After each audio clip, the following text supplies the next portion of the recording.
Bienvenidos al podcast del Centro de Estudios sobre Procesos Constitucionales Naticum, el espacio que une derecho y tecnología. Aquí podrás aprender sobre derecho constitucional, fiscal, administrativo y derechos humanos. ¿Qué tal? Nos encontramos en el episodio número 6 del podcast Naticum. En esta ocasión vamos a hablar de un tema relevante para los estudiantes, para los abogados y sobre todo para los que se dedican al tema del derecho.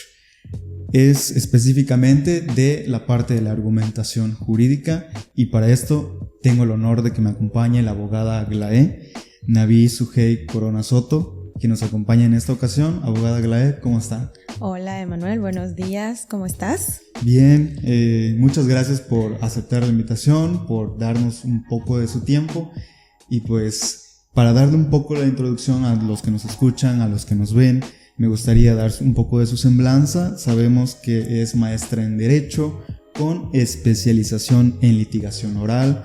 Ha sido perito también en criminalística en la Fiscalía General del Estado de Yucatán.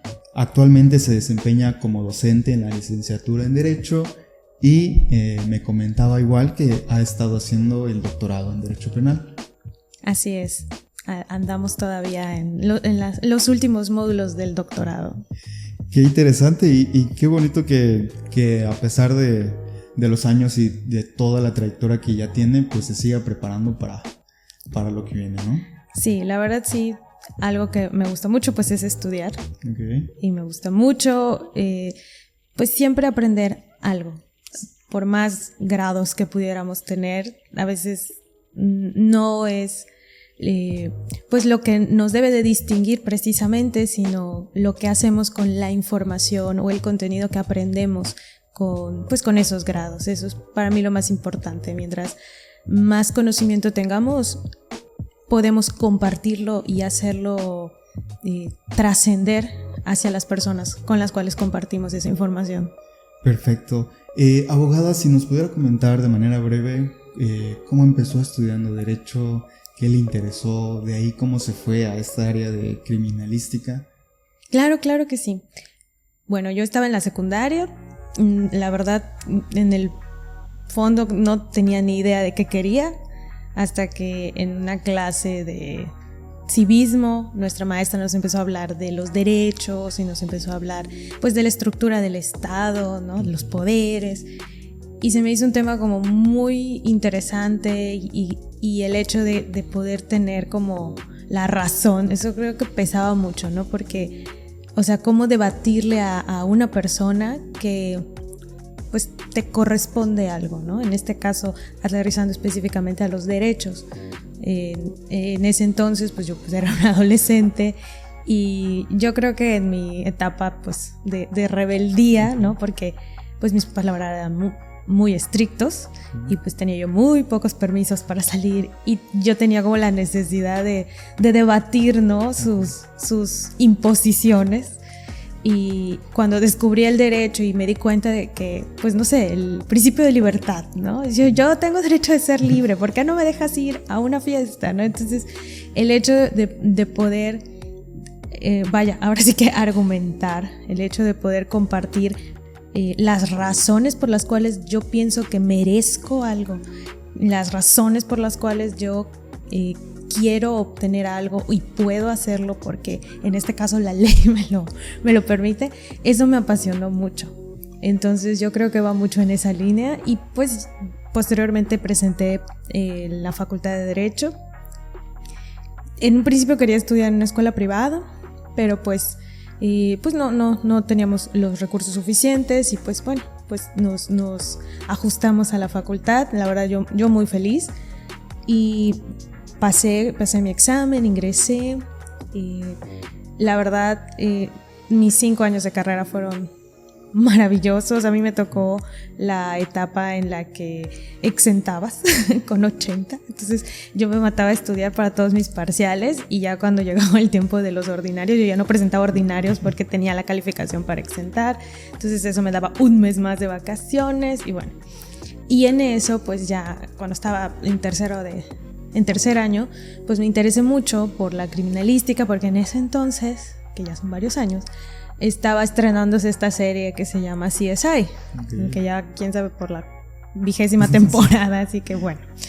Y pues me interesó mucho, investigamos, platicamos con los abogados para ver qué nos podían decir para orientarnos. Y sí, precisamente alguno de ellos nos habrá comentado, tienes que estar en el ambiente, tienes que estar viviéndolo para que tú te des cuenta si realmente es lo que te gusta. Porque si vas a ver un cadáver y la primera vez te impresiona, te desmayas o pasa algo y no es lo tuyo, pues entonces ¿para qué lo vas a estudiar, no? Y pues sí, así fue, con algunas recomendaciones logramos ingresar al departamento de criminalística junto con otra amiga, como meritorias, y pues realmente fue un mundo maravilloso desde el día 1 hasta el día de hoy. Y pues así fue como llegué a ese departamento, que en ese entonces era la Procuraduría General de Justicia, hoy es Fiscalía General del Estado.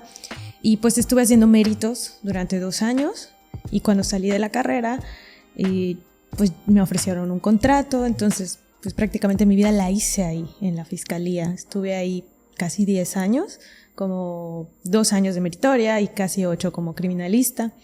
Y pues fue una etapa de mucho aprendizaje, de mucho crecimiento, de mucho desarrollo profesional, y pues yo enamorada de lo que hago. Perfecto. Eso mientras estudiaba la licenciatura igual, ¿no? Sí, los 3 últimos años, o sea, cuando estaba tercero, cuarto y quinto, hice mi servicio social, y terminando mi servicio social entré de meritoria, y ya los 2 años y medio que restaron fue que hice méritos y ya luego me contrataron.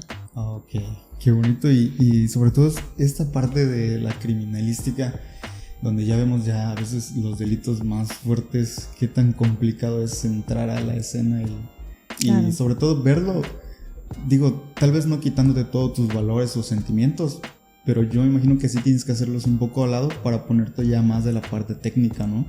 Totalmente. Algo que yo siempre tuve presente fue la objetividad del trabajo, dejando muy, muy por de lado y muy lejos la parte del morbo, ¿no? Así, ay, ¿y cómo está? ¿Y cómo quedó? Y mira la sangre. Y no, o sea, realmente para mí es algo que merece todo el respeto del mundo, porque no es fácil, en sí el ambiente de trabajo no es fácil.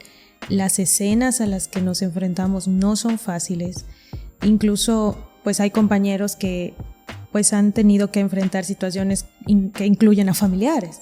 Entonces eso es muy fuerte, o incluyen a niños o adolescentes o a personas que en algún momento tú puedes empatizar porque es como tu papá o es como tu hermano o es como tu sobrino. Entonces son momentos muy fuertes y que realmente yo siempre vi como muy profesionalmente, porque el trabajo que se hace en la fiscalía y en general en cualquier trabajo, pero sobre todo cuando hablamos de un servicio público, es eso, es un servicio.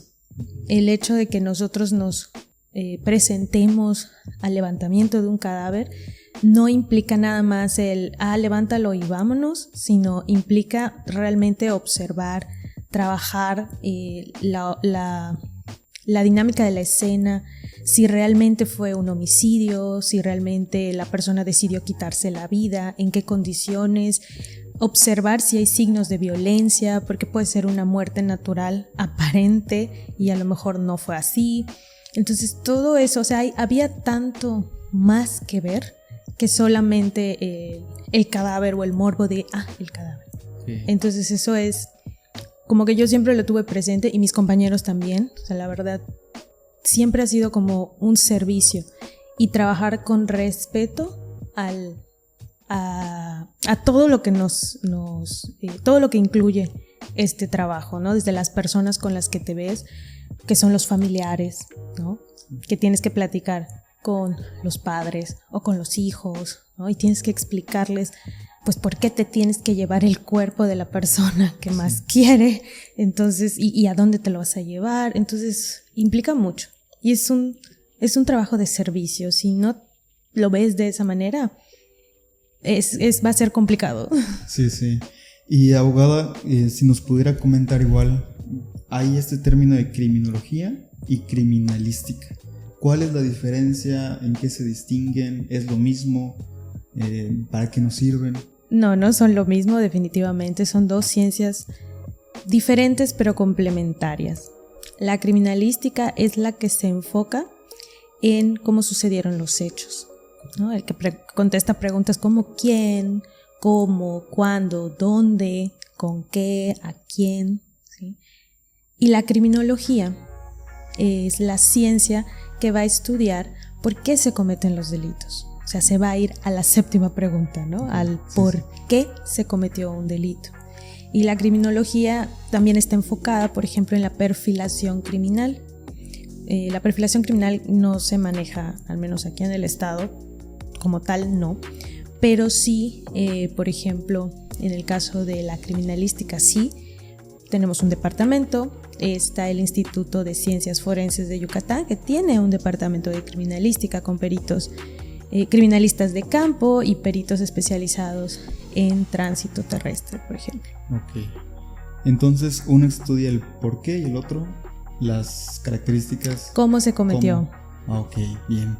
¿Y cuál es la importancia de la criminalística en el proceso judicial o incluso en el proceso ya penal, ¿no? Claro, es muy importante. ¿Por qué? Porque antes, en el sistema anterior, la reina de las pruebas pues era la confesional. Sí. Y bueno, pues digamos que en esa época la confesional pues se obtenía muy fácilmente, ¿no? Todos colaboraban, todos los detenidos y los acusados les encantaba colaborar diciendo que, sí, bueno, confesando. Hoy en día, con la implementación del sistema acusatorio, la carga de la prueba la tiene la fiscalía. Sí. La fiscalía tiene que demostrar la culpabilidad del acusado. Por lo tanto, no necesita de la confesión del imputado o del acusado, y de ahí que se tenga el principio de presunción de inocencia y además el derecho a guardar silencio, porque quien tiene la carga de la prueba es la fiscalía. Entonces, el peso de la prueba, el peso de el convencer al tribunal o al juez recae sobre las otras pruebas, porque ya no tienes confesional, porque no siempre vas a tener confesional, y a veces, aunque tengas la confesional, existe la posibilidad de que el tribunal diga, no, pues no me parece, no me convenció, ¿no? Sí. Cabe la posibilidad. Entonces, la prueba científica, la prueba pericial, actualmente es la que más peso tiene en el proceso judicial. Y estamos hablando de toda la participación de los peritos. ¿Ok? Te hablo, por ejemplo, de dictámenes de necropsia, de dictámenes en tránsito terrestre, dictámenes de criminalística de campo, dictámenes toxicológicos en materia de química, si estamos hablando de química forense, dictámenes, por ejemplo, de genética forense, un análisis ginecológico, proctológico. Entonces, todas estas pruebas, ¿sí? Bueno, que son pruebas hasta juicio oral, pero todos estos medios de prueba pues van a tener un peso importante, y todas son a través de las ciencias de la criminalística y las ramas auxiliares de esta, como la grafoscopía, la balística forense, fotografía forense y bueno, pues la medicina también. Sí, estos medios de prueba, y vamos a pasar al siguiente punto, que es la argumentación jurídica, que es algo importante. Estos medios de prueba, digo, además de los ya procedimientos técnicos que podemos consultar en el Código Nacional de Procedimientos Penales, necesitan de algo importante, es decir, cómo nosotros litigantes llevamos esos medios de prueba y los desahogamos en una audiencia. Y de ahí necesitamos, me parece, la argumentación jurídica. Y ahí viene mi pregunta entonces, la argumentación jurídica, ¿de qué nos sirve a nosotros como abogados o abogadas en el proceso judicial? Muy bien. Hablando un poquito de proceso penal, como para seguir en la misma línea, y ahorita podemos ampliarlo un poco más, las pruebas periciales, claro que tienen una carga. El perito las presenta a través de una dinámica de interrogatorio y contrainterrogatorio, y quienes se encargan de extraer la información importante son el fiscal, el asesor jurídico si se le da esa coadyuvancia, si decide llevar la coadyuvancia, y el abogado defensor. ¿Ok? Entonces, cada parte tiene su teoría del caso. Sí. La teoría del caso de la fiscalía pues va a ser que esa persona es la culpable de haber cometido ese delito. La defensa, dependiendo de su teoría del caso, puede decir no, él no fue y eso no sucedió así y la fiscalía no lo va a poder demostrar. Esa es una defensa. Otra estrategia de defensa es alegar alguna causa de exclusión del delito que aparecen en el 21 del Código Penal del Estado y proponer una teoría del caso en la que diga que sí pasó y que lo demuestre. ¿Ok? Repito, la fiscalía tiene la carga de la prueba. Presenta una teoría del caso que tiene que ser clara, precisa, concisa y totalmente demostrable. Y la defensa puede no demostrar nada, pero sí destruir la teoría del caso de la fiscalía o en su caso exponer una causa de exclusión y ahí sí demostrarla. ¿Sí? ¿Cómo lo van a demostrar? Bueno, a través del desahogo de todos los medios de prueba, que en ese momento no vas a argumentar, en ese momento tú desahogas información. ¿Cómo murió? ¿Cuál fue la causa de muerte? ¿Qué fue lo que pasó? ¿Qué tipo de cuchillo se utilizó? ¿O qué tipo de cuchillo es? ¿O qué tipo de arma? ¿Y qué tipo de proyectil de arma de fuego? ¿Y cuáles son las características de las lesiones? Y toda esta información se desahoga, pero es información, nada más. Y a lo mejor te dan la conclusión de lo que tú quieras, ¿no? De acuerdo al resultado del examen toxicológico, tenía 300 miligramos por decilitro en la sangre y tal, lo cual es positivo etanol, etcétera, ¿no? Y aquí vienen, bueno, todas estas cuestiones son muy técnicas. Sí. Entonces se desahogan en la audiencia y toda esa información, los abogados, tanto la fiscalía como el asesor jurídico como el defensor, tienen que utilizarlos. Entonces, si el perito médico ya me dijo que la causa de muerte fue perforación de víscera cardíaca producida por un proyectil de arma de fuego, ¿sí? Pues entonces ¿yo qué voy a alegar? Ya me lo dijo el médico. Y además el químico me dijo que en las manos, en la muestra que se le tomó al acusado, salió positivo a plomo y a bario, que son elementos que se encuentran o que se pueden encontrar en una deflagración. Se pueden encontrar en otros, claro que sí. Pero ¿qué posibilidades hay? ¿No? Y entonces empiezas a argumentar porque empiezas a decirle al tribunal, a ver, tengo A, tengo B, tengo C, tengo D, y si sumamos todo esto, entonces esta persona es la responsable del delito. En este trabajo argumentativo, sí, no solamente abonamos a nuestra teoría del caso, ¿sí? No solamente tenemos lo que dijo el médico, lo que dijo el químico, lo que dijeron los testigos, porque además tengo testigos que vieron salir a esta persona, que la reconocieron aquí en el tribunal y que es la misma que vieron salir de la casa del Hoyo Oxiso el día de los hechos. Entonces eso lo abonas, esa argumentación.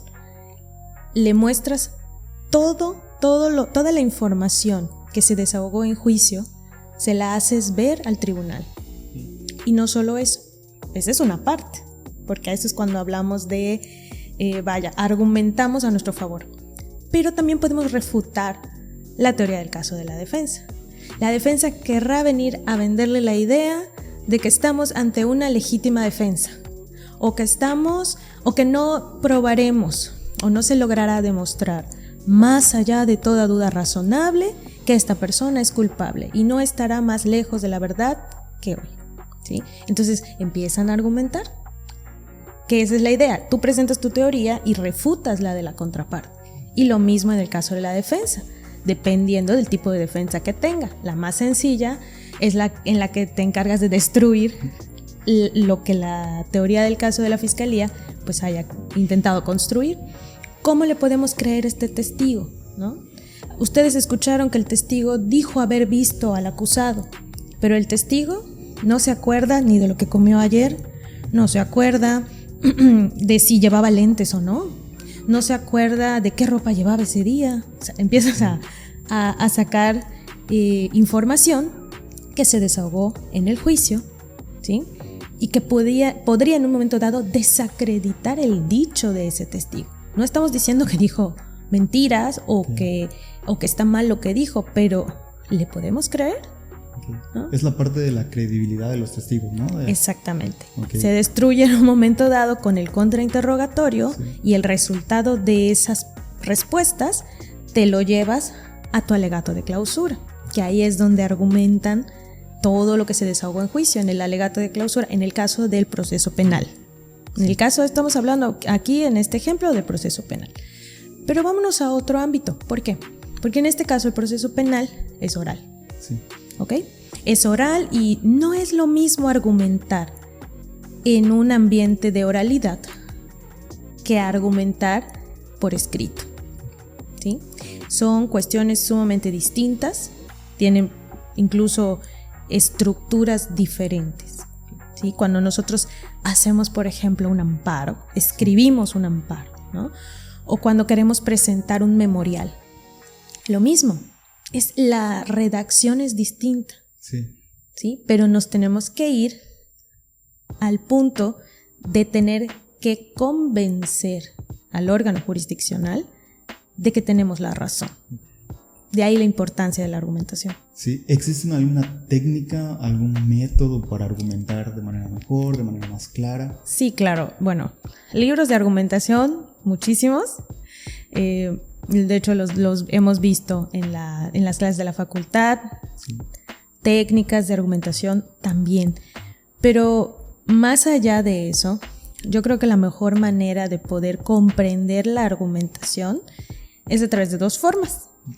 Observando las audiencias orales, prestando mucha atención, escuchando cómo argumentan las partes y cómo resuelve el órgano jurisdiccional. Eso por un lado. Y por el otro, lee jurisprudencias, lee los precedentes, lee las sentencias que están en la página del Poder Judicial del Estado. Sí. Ahí aparecen las sentencias en un formato obviamente público con todos los datos confidenciales tachados, ¿no? Pero no hay mejor manera de comprender el derecho. Así que además sí, está bien, vamos a leer los libros, vamos a aprenderlo, ok, pero creo que la mejor manera es en las audiencias orales, tanto de penal como de mercantil, como de familiar, como leyendo las sentencias, las jurisprudencias que se publican cada viernes, ¿sí? Escuchando, incluso ahí por ahí, así como tu podcast, también están los webinars de la Suprema Corte, de argumentación y bueno, de otras instituciones. Pero hay que invertir tiempo. O sea, no es algo que yo pueda aprender en un día, sí, es algo que tengo que practicar. Y además es algo que se da muy natural. O sea, la argumentación se da muy natural. Obviamente la vamos a enfocar en lo que nos interesa. Si a ti te interesa salir a una fiesta, pues vas a buscar los argumentos mejores para decirles a tus papás por qué deberías de ir a esa fiesta. ¿Sí? ¿Y qué vas a hacer para merecerte ir a esa fiesta o cómo te vas a organizar para ir a esa fiesta, ¿no? Entonces, para mí la argumentación es algo natural, es algo que se da de manera natural, solamente que dependiendo del rubro o del ámbito en el que nos lo necesitemos, pues las palabras van a ser distintas, las razones van a ser distintas. Claro, igual coincido con esa parte de que es natural porque constantemente estamos argumentando, constantemente estamos diciendo nuestras ideas, defendiéndolas e incluso de alguna manera igual nosotros nos contraargumentamos de las ideas que a veces tenemos. Decimos, no, estoy mal por esto y esto y esto. Y bien, como decía, igual el leer sentencias, leer jurisprudencia, ver cápsulas de alguien explicando sobre algún tema de derecho. Y no solo, por ejemplo, nosotros como estudiantes, bueno, en mi caso, ¿no? En primeros semestres es verdad que sí iba yo a la escuela, a la facultad, pero me quedaba muchas veces con lo del salón. Lo que yo escuchaba en el salón, mis apuntes del salón, y con eso yo pensaba que ya estaba aprendiendo. Pero ¿qué pasó? Semestres más adelante me empecé a dar cuenta de que necesito de aprender más sobre este derecho. bueno, entonces ¿dónde lo consulto? ¿Dónde lo investigo? ¿Dónde aprendo? Jurisprudencias, más libros, más sentencias, sobre todo, que he tenido la oportunidad de leer diversas sentencias de la Corte, de la Suprema Corte, y ahí realmente estamos viendo el estudio y la aplicación, que ya es esta vinculación, es meramente la aplicación de la ley sobre algún caso fáctico, lo que da a fin de cuentas el derecho. Entonces, como bien decía usted, la argumentación, que si bien es natural, se nos da, hay que construirla, hay que alimentarla y sobre todo y lo decía al principio usted, de una característica personal de usted, que era la actualización, el prepararse más, el adquirir más conocimientos.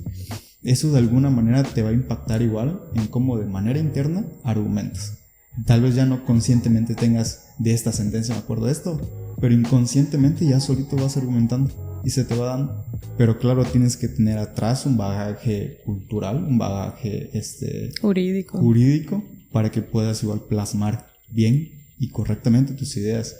Y lo que me lleva a la siguiente pregunta es, en la parte de argumentación, vamos en la parte oral o escrita, ¿cuáles son los errores que debemos de evitar en la argumentación? Pues los errores clásicos que serían, por ejemplo, las falacias. Okay. Las falacias hay varias. Yo lo puedo decir muy coloquialmente. ¿Sí? Evitar echar el rollo. Okay. Los mexicanos en general somos muy rolleros. En la maestría que tomé de especialización en litigación oral, que es una maestría de origen americano, los maestros que nos daban clases, si bien hablaban español, la mayoría de ellos, pero venían ya con una idea americana.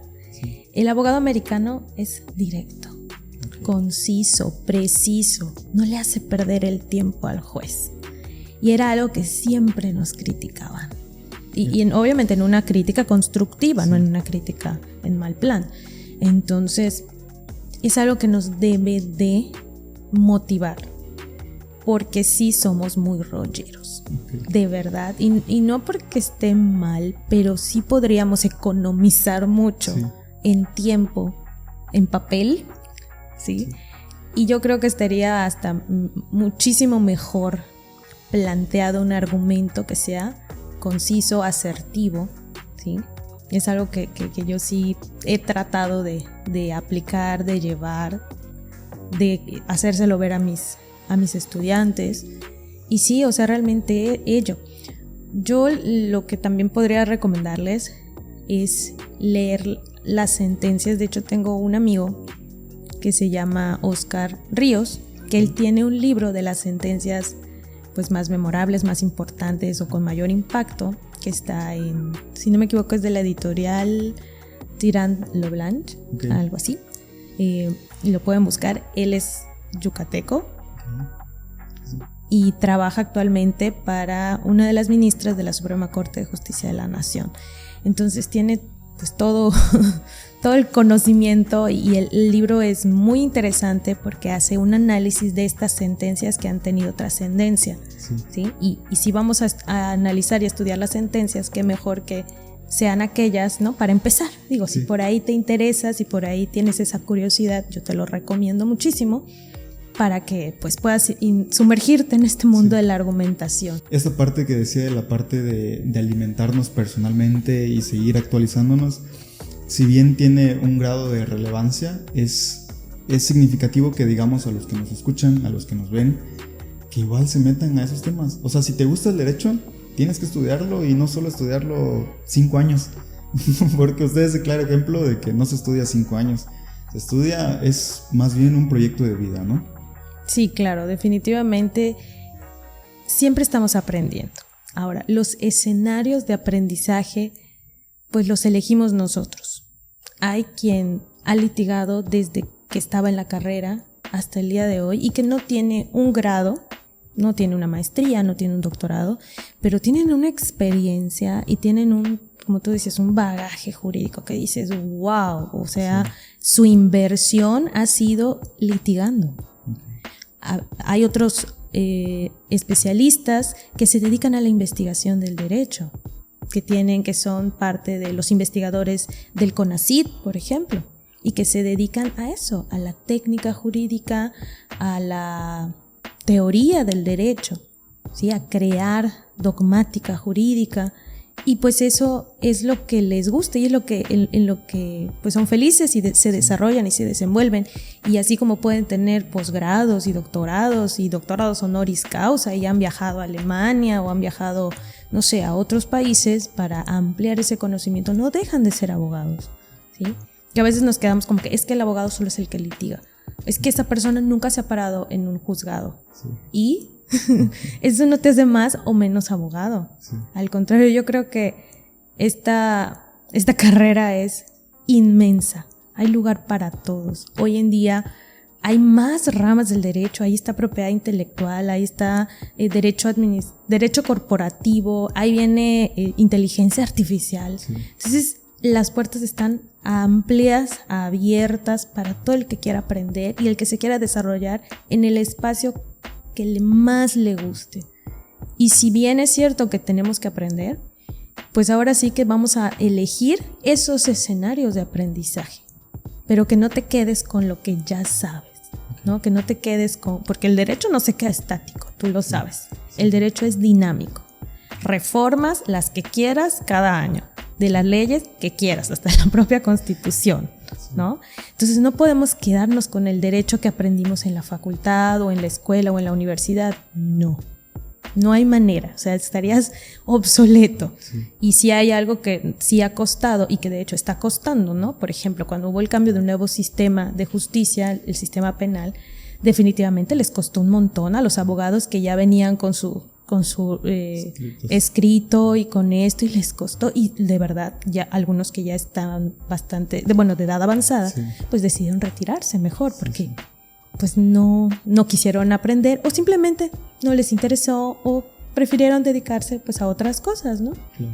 Pero claro que ellos tienen todo el conocimiento del derecho penal, ¿sí?, que tienen hoy en día y que te pueden hablar de todos los procesos y de todo el cambio y de todo, pero hasta ahí. Sí. ¿Sí? Y no los hace menos abogados o sea, no es más ni menos. Es un aprendizaje distinto. Y lo mismo va a suceder ahora con el derecho laboral, sí, que van a abrirse tribunales laborales, va a haber quien sí sea un máster, ¿no? Con la retórica, sí, y que acá y la oratoria y que se eche sus alegatos padrísimos, ¿no? Y ya va a haber quien, ¿no? Va a haber quien va a estar leyendo, ¿no? Sí. Entonces, pero estamos aprendiendo, o sea que esta transición en laboral es un aprendizaje, ¿sí? Y no te hace más, ni menos, ni mejor, ni peor, o sea, todos estamos en el camino, todos estamos aprendiendo, pero sí depende de ti. O sea, la competencia, yo siempre se los digo a mis estudiantes, la competencia no es conmigo, no es con tu compañero, no es quién va a sacar 100 en el examen, y no. La competencia es contigo mismo. O sea, ¿qué tanto sé hoy? ¿Qué tanto aprendí hoy? ¿Qué tanto voy a aprender mañana y pasado y el siguiente? Y en un mes, ¿qué tanto ya aprendí? ¿Pude leer algún libro jurídico? ¿Pude escuchar 2, 3 podcasts de derecho? ¿Veo las noticias? ¿Sí? O sea, hay tantos espacios digitales, ¿sí? Audiolibros, sí, hasta todos o sea, hay varios libros clásicos que están en audio, ¿no? En YouTube y en otras plataformas. Entonces, no puedes pensar, y como estudiante de verdad se los digo de corazón, no puedes pensar que la hora que tienes de clase de teoría del derecho va a ser todo lo que vas a aprender de tu carrera. Sí. 2 clases a la semana, ¿no? Por un semestre, que al final son ¿cuántas? 20 clases. O sea, no es posible. O sea, también la lógica te dice, el sentido común te dice que no eso va a ser todo lo que vas a aprender. Aquí nosotros implementamos, compartimos información, les damos a lo mejor lo más importante, lo básico, pero tú tienes que preocuparte por tu crecimiento, ¿sí? En el aprendizaje. Igual les digo siempre, esto es un proceso de enseñanza-aprendizaje. Yo enseño, pero tú aprendes. Yo puedo enseñar muy bien, yo puedo tener mis diapositivas y ponerles videos y podcast y lo que tú quieras. Pero si el estudiante no está en la disposición de aprender, no hay manera. Eso es una puerta cerrada. Si el estudiante viene dormido, está jugando con su celular, no tiene disposición porque a lo mejor lo están obligando a estudiar derecho o lo están obligando a ir a la escuela, no hay manera. El aprendizaje es de dos, es enseñanza, aprendizaje. Perfecto. Abogada, ya para concluir, hablaba de la selección de los escenarios para aprender, los escenarios para crecer profesionalmente. Usted, sobre todo como mujer y como abogada, ¿qué tan difícil ha sido ese escenario? ¿Qué obstáculos se le han presentado? Si nos pudiera comentar un poco. Claro, bueno, de manera particular, y lo comenté en un conversatorio de mujeres la semana pasada, pues bueno, como mujer, la primera vez que me paré en la fiscalía, bueno, en ese entonces era la Procuraduría General de Justicia, y pues yo dije, pues voy a ser meritoria, me mandó el licenciado tal, me dijo que yo me presentara aquí, voy a hacer, creo que fue al Departamento de Recursos Humanos o al de Capacitación, no recuerdo cuál. Y me veían con mi carita de bebé, por sí soy medio tragaños, pues hace 15 años, ¿sí? Pues imagínate, ¿no? Y me decían, es que ¿por qué quieres entrar a criminalística? Ah, pues porque me gusta, porque quiero aprender, porque esto, yo muy en mi rol, ¿no? En mi papel de sí, eso quiero. Y definitivamente las chicas de esa área era así como, es que ahí hay puros hombres. Ajá, ¿y? O sea, yo no entendía a qué se referían, o sea, en mi mente era que ¿me van a hacer algo? O sea, no entiendo. O sea, yo voy a aprender, ¿qué tiene que haya hombres? O sea, no, como que no entendía esa parte. Y luego me decían, y además tienes que hacer guardias.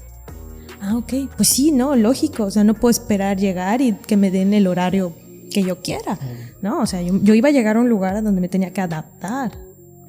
Y sí me costó, cuando llegué al departamento, en efecto, el 90% eran hombres, y de alguna manera, pues sí era como hasta cierto punto de, ¿y esas niñas qué hacen aquí? O sí, ¿y quién trajo a sus niños al trabajo, no? Así, y había peritos que pues, hoy en día, pues fueron mis compañeros, que pues de repente, no sé, te dan una clave, ¿no? De, sabes que hay un muerto en tal lugar. Y pues a veces no nos querían llevar, o sea, era así como de, es que yo quiero ir, yo te acompaño, y tenías que cargar el maletín, la tabla, el distanciómetro, agarrar las llaves de la camioneta, o sea, juntar, o sea, tenías que hacer méritos. Okay. Y realmente sí había una diferencia, porque obviamente preferían ir con los varones, porque también había meritorios varones. Okay. Entonces sí te enfrentas a una realidad y yo la verdad pues siempre he sido como muy aguerrida y era así de, pues no, porque vamos a hacer un rol y a mí me toca salir. Qué horror. Bueno, pero bueno, es que uno tiene que adaptarse al mundo en el que vive y exigir, ¿sí? Claro. Exigir respeto, exigir derechos, exigir que todo sea justo, porque es tu ambiente de trabajo. Y yo creo que mucho eso sirvió para que mis jefes en ese momento vieran ese potencial, ¿no? Porque, a ver, esta niña no está viniendo a jugar, esta niña sí quiere aprender, y ya luego, y esto, hasta el día que me dijeron, pues te vamos a contratar. Entonces, wow, para mí fue un wow, pero sí realmente te puedo decir que me costó, ¿sí? Aparte del hecho de ser mujer, el hecho de que tus compañeros te ven raro, o sea, porque sí, o sea, de alguna manera pues todavía hay un poco de machismo, sobre todo en esas áreas. ¿Y qué? O sea, es que a mí me sorprendía mucho esa parte, pero la verdad yo fui muy feliz, o sea, yo lo veía de verdad como un reto. Sí, claro, hubo días que tenía días malos, que discutía con mis compañeros, o que no me querían llevar, o que cuando era meritoria y todo. Pero yo creo que a final de cuentas te ganas el respeto de las personas con las que trabajas, ¿no? Entonces, para mí eso tuvo un significado aún mayor, porque tanto mi jefe me daba mi lugar, o sea, mis compañeros me daban mi lugar, o sea, ya era algo que, si bien al principio me costó, se dieron cuenta de que sí se puede trabajar, ¿sí? Con una mujer, o sea, que una mujer también puede hacer su trabajo, ¿sí? Y que gracias a Dios sí había otras mujeres, claro que las había, y también teníamos nuestra historia, ¿no? Pero sí es el hecho de no soltar y no ceder, ¿sí? Y no dejarte vencer por estas circunstancias, ¿no? Porque uno podría desistir, así como que, ay, es que cómo me ven, es que luego no, y dices, no, ¿para qué voy si no? Entonces, en mi caso dije no, o sea, yo vengo a trabajar, yo vengo a hacer esto, yo vengo a hacer lo otro. Y cuando se dan cuenta de tu valor y cuando se dan cuenta de que sí puedes hacer el trabajo igual o mejor que ellos, pues ahí sí, ya empiezas a destacar. Claro, abogada, y me parece, usted me parece un gran ejemplo, sobre todo para las personas que nos escuchan, porque el mensaje que nos está dando es prácticamente ser perseverante, prepararte, sí, defenderte a ti mismo. Y digo, si eres abogado o abogada, obviamente vas a defender a tus clientes, claro, pero tienes que aprender esa parte, ¿no? De imponer tus propias creencias, tus propias convicciones. Y más aún cuando vivimos en esta sociedad que tiene un sistema que de alguna manera privilegia a más unos que a otros, claro, y pues es aún más complicado. Pero quería agradecerle por estar aquí, por decirnos y explicarnos lo que ya nos explicó. Me pareció muy interesante, muy impactante sobre todo, y pues muchas gracias por acompañarnos. No sé si quiera dirigir algún mensaje. No, al contrario, muchísimas gracias a ustedes por considerarme que tengo algo importante que decir. Claro que sí, sí, sí. Yo feliz de colaborar con ustedes. La verdad, estos espacios que han creado y que siguen creando para estudiantes son muy importantes porque, como comentaba con tus compañeros hace rato, a veces escuchamos a personas que no son de nuestro mismo ámbito, ni siquiera de nuestro propio estado. Entonces, el escuchar a alguien que habla desde que soy estudiante, sí, o que soy de el sureste, o que soy de Yucatán, o que te identifica. Sí. Entonces, si te identifica, claro que vas a prestar atención, claro que vas a darle la oportunidad de escuchar esa información. Y la información que ustedes están compartiendo a través de este maravilloso trabajo que hacen es muy, muy valiosa. Y a lo mejor hoy te escuchan 10 personas, ¿no? Pero el día de mañana van a ser muchísimas más, o las que tengan que ser, o la trascendencia que vayan a tener el que esas personas les escuchen. Sí. El día de mañana que tomen como referencia el podcast de Naticum, sí, va a ser un gran paso. Sí, sí. Entonces, de verdad, yo los felicito. Muchísimas gracias por crear estos espacios y muchísimas gracias por invitar. A usted, abogada. Pues perfecto, con esto concluimos el episodio número 6. Esperamos que les haya gustado y nos vemos en el próximo capítulo. Gracias por habernos escuchado. Recuerda seguirnos en nuestras redes sociales como @Naticum o visita nuestra página de internet www.naticum.com para todo el contenido en materia constitucional, fiscal, administrativo y derechos humanos.